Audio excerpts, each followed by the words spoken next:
Hey guys, it's Kevin again, and this is going to be my review for Switched at Birth, Season 3, Episode 19. This episode is called You Will Not Escape, and this episode I thought this episode was going to be complete filler. I really did. It seemed like a very filler episode to me. That's what it seemed like. However, this episode ended up being really, really good. I actually really enjoyed this episode. In my opinion, probably the most well-written episode of the season, and just best episode of the season. So good, and I really, really enjoyed it. And I'm really looking forward to seeing how they end this season, because I'm really liking how it's going.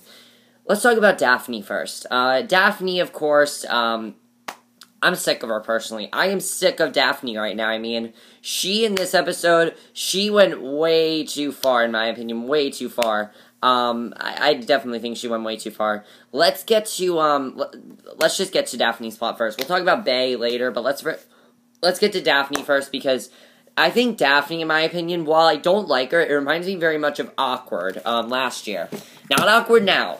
Awkward now is okay, but Awkward, Season 3, Part 2, the way they handle that, in my opinion, the way they handle that, I thought was very well done, and very much like they're handling this, very much reminds me of that. Like, you don't like the character right now. You're not supposed to like the character right now. However, their storyline that has the best writing, and Daphne's storyline really does have the best writing, so let's just get into it. So basically, Angela's insurance has finally kicked in, and Daphne wants no part of it. She's basically called it blood money, and frankly, at this point, she doesn't need much to be angry at Regina. So she's warned Regina not to take the money as well. She does not want the money at all, and John's kind of John's trying to reason with Daphne and tell her that the money would be very good for her college fund and Bay's college fund, and it would be money to provide for her, Bay, and Regina, and Daphne just doesn't want a part of it. I mean, that's just what she wants. She doesn't want a part of it. So Regina just can't win with her. Their home has become a battle zone, and when Daphne isn't being rude and borderline respectful, then she's calling her mother a murderer. So, definitely, it's not a very good thing for Daphne. So basically, Daphne decides, she's very, very upset at Regina. She's just really pissed off at her. And honestly, I'm sick of Daphne being upset at Regina. I get why Daphne's upset. I definitely do. I get why she's upset. I get that she's upset that, Angelo died. But here's the thing. Get over it. Seriously. Regina did not kill Angelo. Angelo died of an aneurysm. He was going to die anyway. He was upset, and Regina did not kill him. It's that simple. Regina did not kill him, and you need to stop, because it's just, again, I get why she's upset. I don't like the way she's handling it.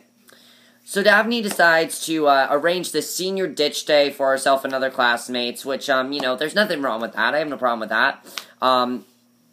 So it seems like it's going to be a really fun day. She tells Bay and Emmet about it. She tells literally everyone in the show about it. And, it's supposed to be, like, a really fun day for all of them. Unfortunately, though, before it could get a lot of fun, she does bring Cherie and that other deaf girl who I don't remember what her name is, but, the deaf girl that, is really sweet. I think she's a really sweet girl. I just can't remember her name right now, but I really like her character. But she invites the two of them, but the worst part is that she invites Nacho to hang out with them. Now, Nacho, of course, I do not like this guy at all, especially after this episode. Daphne sees this sign, and it basically says, no beer allowed, and Travis is like to her, let's do something about it. So, she basically tells him, bring the beer, and, basically, here's the thing with that. Daphne really is just getting very rebellious. You can see she's being very rebellious, and, she tells him to bring beer. So, he brings the beer, seems like they're gonna have fun and everything, and, it definitely seems like they're gonna have a lot of fun. Bay, of course, what I really liked about this episode was Bay. Bay was the one that told Daphne, no, I'm not going to stand for this. Bay told Daphne that being around Nacho isn't worth pissing Regina off because, Bay's like, hello, isn't that the guy that, and I get Bay's point here, I completely agree with Bay. Daphne, hello, this is the man that threw, and I forgot this is the man that threw a brick through Regina's wall, and who you almost, and who you were so determined to find, and now it's like, you want to be in a relationship with him? Like, That doesn't make any sense, and I completely agree with Bay there. So, basically, Bay says if she wants to rebel, then choose something else, not Nacho, not the guy that threw a brick through their mother's window and referred to her as a whore to their faces. I mean, like, seriously, it's really, because that is Bay's biological mother. Regina is Bay's biological mother. Not only by doing this is she hurting Regina, she's hurting Bay, and here's the thing, she really cares. Bay's done nothing wrong. She's not upset at Bay. So I completely agree with Bay's point there. There is no reason for Daphne to be doing this because she's hurting Bay, and she has no reason to be upset with Bay. And Daphne knows this. She knows she has no reason to be upset with Bay. She definitely knows she has no reason to be upset with Bay because there's no reason to be upset with her. It's that simple. There is no reason to be upset with Bay, and she is. I don't know why, but she just is. She feels that she needs to be upset with her for whatever reason. So eventually, though, I did like this next scene that we saw with Daphne. Daphne ends up, with Nacho. He's throwing, he's looking at this girl in the dunk tank, and she brings over burgers. And this is when we find out that this guy is a complete douchebag. I mean, seriously, after this episode, I hate this Nacho guy. He's basically like to her, seriously, he's literally like to her, oh, well, we're not dating or anything, so I thought I could be with this girl. And she's like, yeah, sure. And what she then does is she steals all the beers, puts it in her backpack, and she kind of, I thought that was actually a good scene, because I'm like, okay, maybe Daphne's finally realizing what she's doing is wrong. But nope, because the next thing she does the same thing next. That's the next thing that she does. Guess what she does next? What she decides to do is she goes over to Travis, and, she gets on the Ferris wheel with him. They're both very drunk at this point. She ends up making out with Travis, and, Travis is really upset. He's like, no, I'm sorry, we can't do this. We're not doing this. I have a girl, because Travis is with Mary Beth, obviously. He's like, I have Mary Beth now. Bay sees this, and Cherie had told her before, to go see what Daphne is doing, because Cherie's very concerned about her. I really like that about Cherie. She's a very nice friend of Daphne, and I like how concerned she was about Daphne, definitely.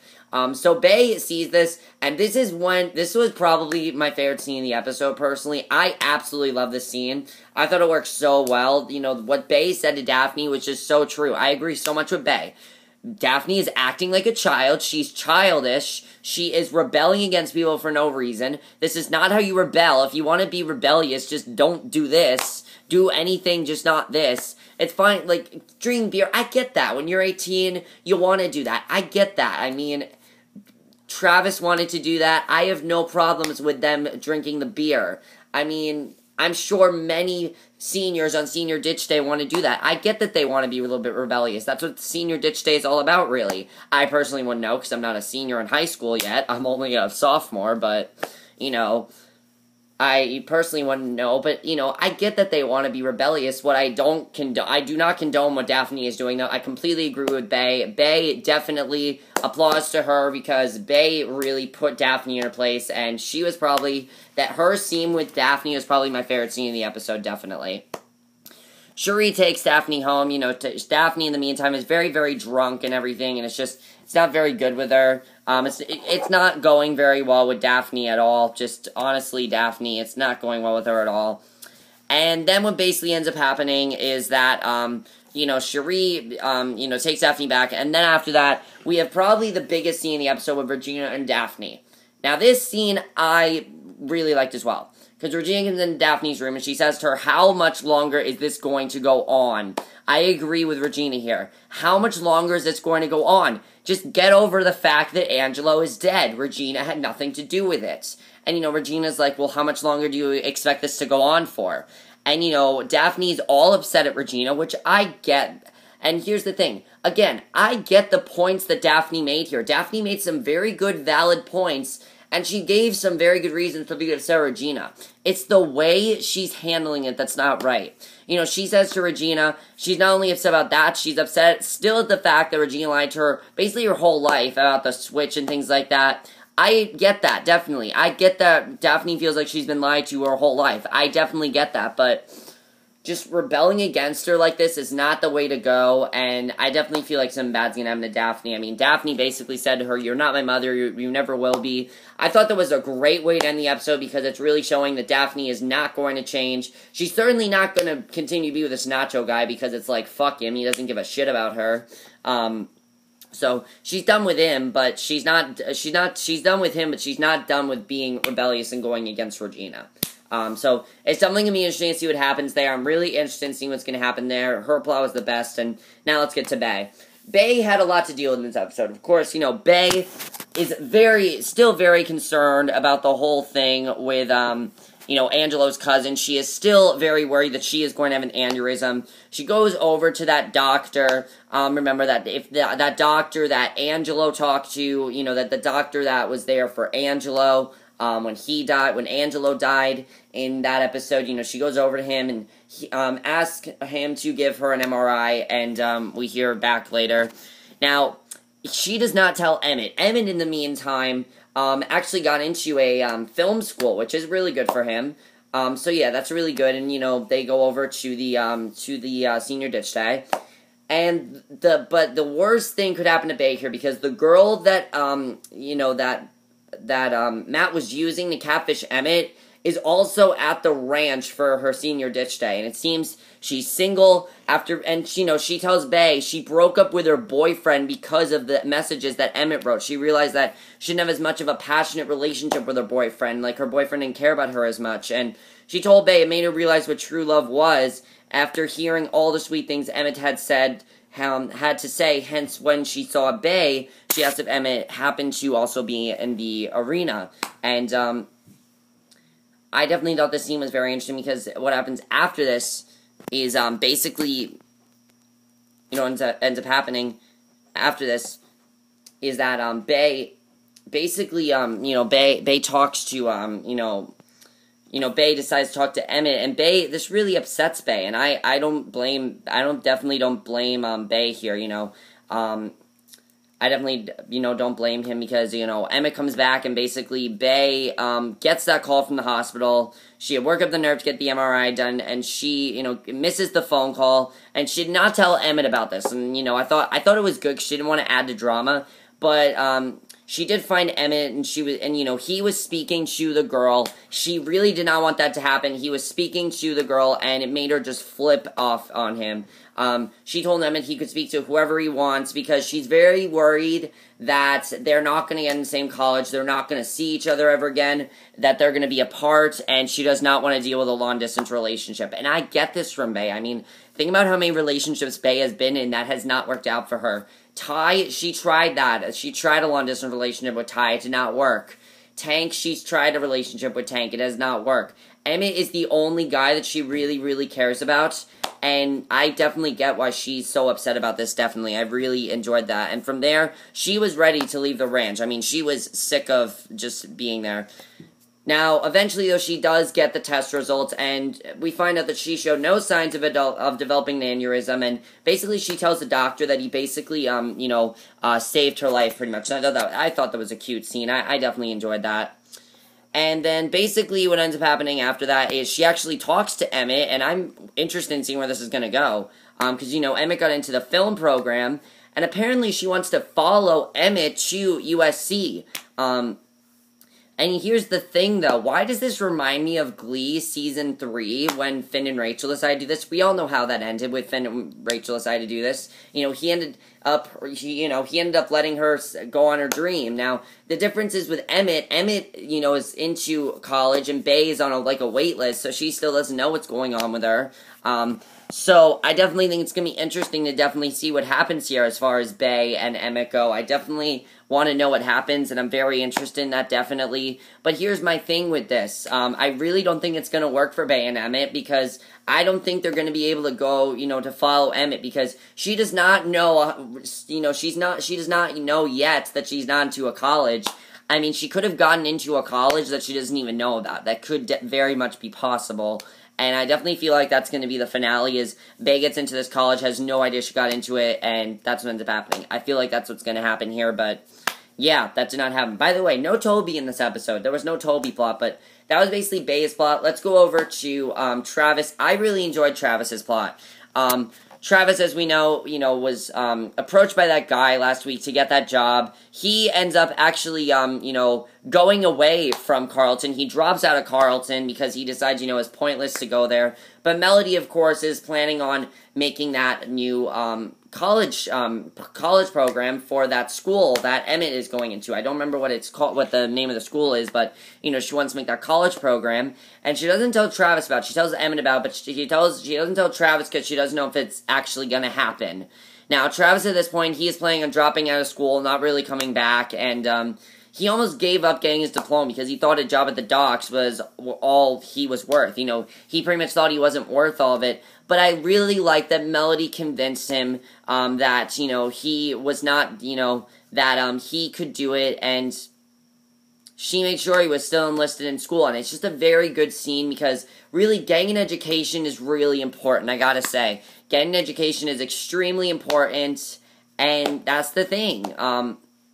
Definitely, getting an education is what's important, and I like that definitely Melody told Travis that getting an education is the best thing that he should do, is get an education, so that way he can get into a good college, and she's going to make sure he gets into that college. So, I'm very happy about that. I really like that plot, though. It's very well done. Very much enjoyed that. And the last thing to talk about was Catherine. Not really much going on there. Catherine and Regina went to that book signing. I thought that was definitely very funny, especially the fact that they had to pretend to be lesbians. I thought that was absolutely hilarious, the way that was done. Probably one of the funnier scenes in Switched at Birth in a while, definitely. I thought that was definitely very funny, in my opinion. I really liked the way they did that scene. Very, very funny stuff there.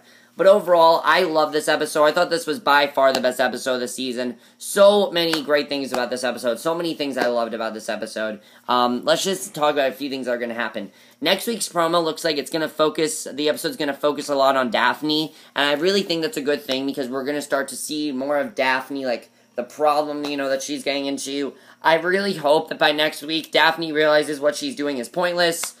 Daphne's just down a very rebellious path right now. And again, I realize she's 18, she's kind of going through different, she's kind of going through a bunch of different emotions, mixed feelings about things, definitely, but I feel like there definitely is something more to this than Angelo dying. I feel like there's something more. I don't know. Maybe it's that she's leaving school, I don't know, but there's a lot going on with Daphne, and I really hope she, doesn't stop being so rebellious. I really hope that changes. As far as Bay goes, I don't think this is going to work with Bay and Emmet. There's no way this is going to work because I know for a fact Bay is going to get into a college and she doesn't even know about it yet because, again, she's waitlisted. When you're waitlisted, that does not mean you're not going into college. That does not mean anything. We all know that. When you're waitlisted, that's what that means. And now as far as Regina goes, I really hope she repairs her relationship with Daphne, definitely. They really need to fix that.